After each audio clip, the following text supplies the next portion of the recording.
Hi, I'm Michelle. I'm just going to go through my Tai Chi practice so that you can work on it a little bit. And one of my students requested that I do this from from the back angle so that you can kind of have the same perspective as me. So if I turn around, then my rights are your rights and my lefts are your lefts. So I will be talking you through the Tai Chi practice. You'll hear my voice, but you won't see my face.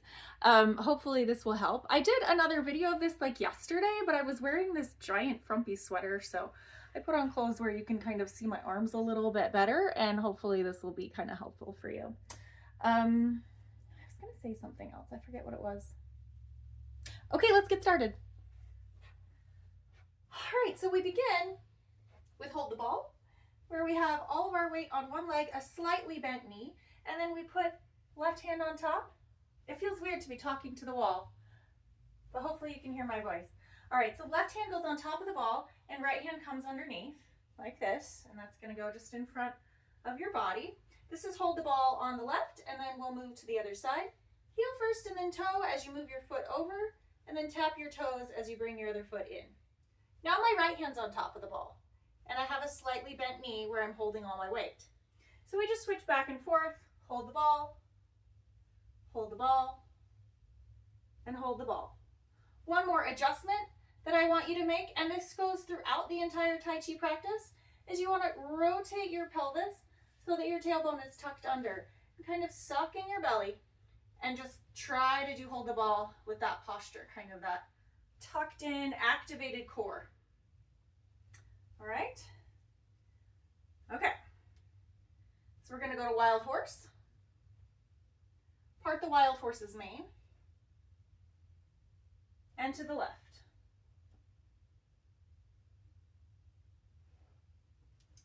And then single whip to the side. Pivot and step. Single whip to the other side.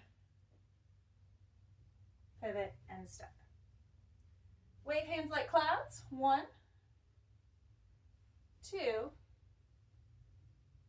and 3. Being sure to follow your fingers with your eyes.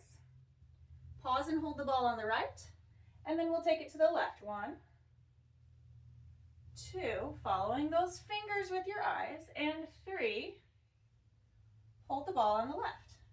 Now repulse the monkey, step back, hold the ball, step back, hold the ball, step back, hold the ball, and last one.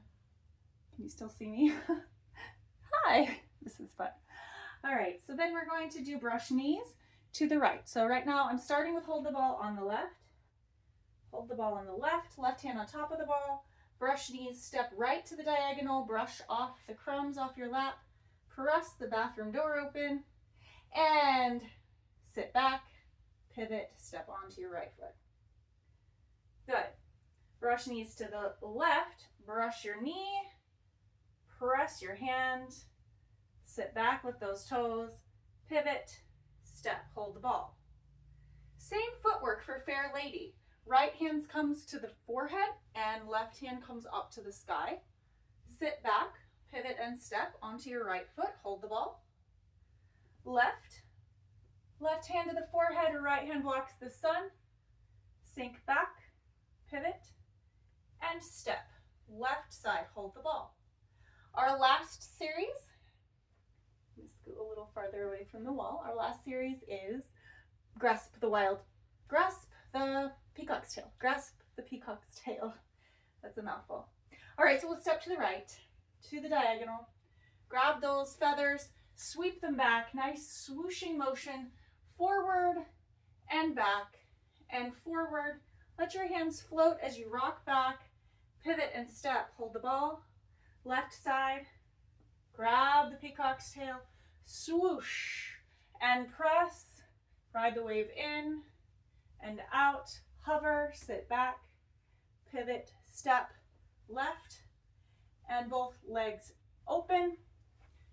Squat down, gather up the energy all the way to the sky, and bring your hands to your heart.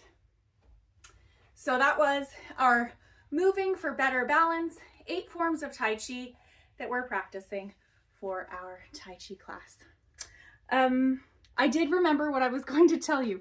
I think this is so ironic. I teach a falling prevention class, and I taught it yesterday. I taught it on Thursday, and just like an hour after class, I went to pick up my son from the bus stop, and I'm walking down the sidewalk, and I tripped and fell.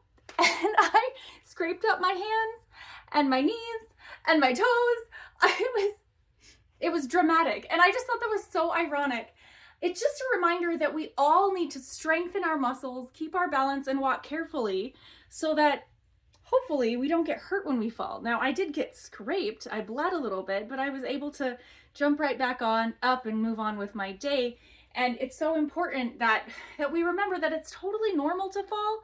It happens to everybody, but we want to keep ourselves strong enough that we can fall safely, that we can recover quickly, and that we can avoid injury by keeping our joints nice and soft and loose, which Tai Chi will do for you. So I hope you continue to practice Tai Chi with me or anyone else you find. I hope that you do it because it's so good for you. All right, we'll see you next time. Bye.